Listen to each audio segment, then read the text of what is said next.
Portia de Rossi's new venture is bringing blue-chip art to the masses. Every time Ellen and I bought a piece by one of our favorite artists, we'd have this tremendous feeling of guilt that only we got to enjoy the work, says de Rossi. Portia de Rossi is out to democratize high-end art collecting with general public, her latest venture launching Thursday. The art meets technology brand offers synographs, a word the actress trademarked to describe textured prints of original paintings, for sale via e-commerce. When people think of printing, they think of a poster in a plexiglass frame, like the Van Gogh in your dorm room, says de Rossi. We're 3D printing on canvas, wood panels, metal, any of the different things used in the original work, so it's a real hybrid. De Rossi, who appears in the upcoming 5th season of Netflix's Arrested Development, started working on the project 18 months ago and hinted at it in an April 2017 interview with The Hollywood Reporter, explaining that she decided to leave ABC's Scandal during season 6 to change gears to focus on art. "It's been a long time in the making," she says. "Basically, we had to invent something first, working with Fujifilm to develop the technology to print richly textured paintings. It was a challenging but exciting process to work with these engineers and tech guys to perfect it." Morris by Collie Sanders, $660 at General Public. The idea came out of de Rossi's shared love of contemporary art with wife Ellen DeGeneres. Together, they have been collecting abstract works by Cy Twombly, Ellsworth Kelly, Joan Mitchell and others for more than a decade.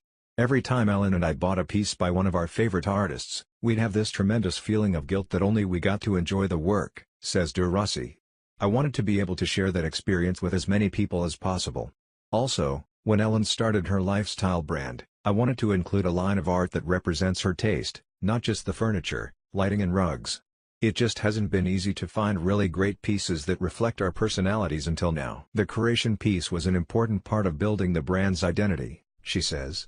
"There are online galleries democratizing the art world, but they are selling original works in the thousands. And unless you really understand what a good painting is, you can get lost. I wanted to present collections I felt represented the kind of art currently available in the blue-chip fine art market," de Rossi adds. Studio 13, by artist Seb Sweetman, $2,200. "Our artists have had education in art. When painters really love art and are educated, elements of the best filter through," she says. "That's what I'm looking for, the painter who draws inspiration from centuries of art, and creates something uniquely theirs but has historical context." General Public is offering works in 4 style categories: Colorfield, evoking the 1950s-era abstract expressionists using bold bodies of color; found art, portraits and still lifes found everywhere from the Paris flea market to the antique stores of Birmingham, Alabama; public domain, old masterworks reworked by contemporary artists; and studio marks, characterized by scuffs, strokes and incidentals artists leave behind. Artists who are selling reproductions of their works include Sarah Bird, Collie Sanders, Molly Snee, and Seb Sweetman. Edition numbers vary by artist, and prices average around $800. Ingenue by Anonymous, under the Found Art category, $450. De Rossi says she's had no trouble convincing artists to work with public domain, which she believes reflects a cultural shift in the marketplace. "The whole idea of authorship and reproduction has been shaken up," she asserts. "A novel isn't not good because there are thousands of copies. Music isn't more special if one person gets to enjoy it." Artists who are on board are potentially going to create a new category in the art market since it's not a traditional print, and it's not an original painting, it's somewhere in the middle. These artists have grown up with technology, they see a printer and scanner as another pencil and paper.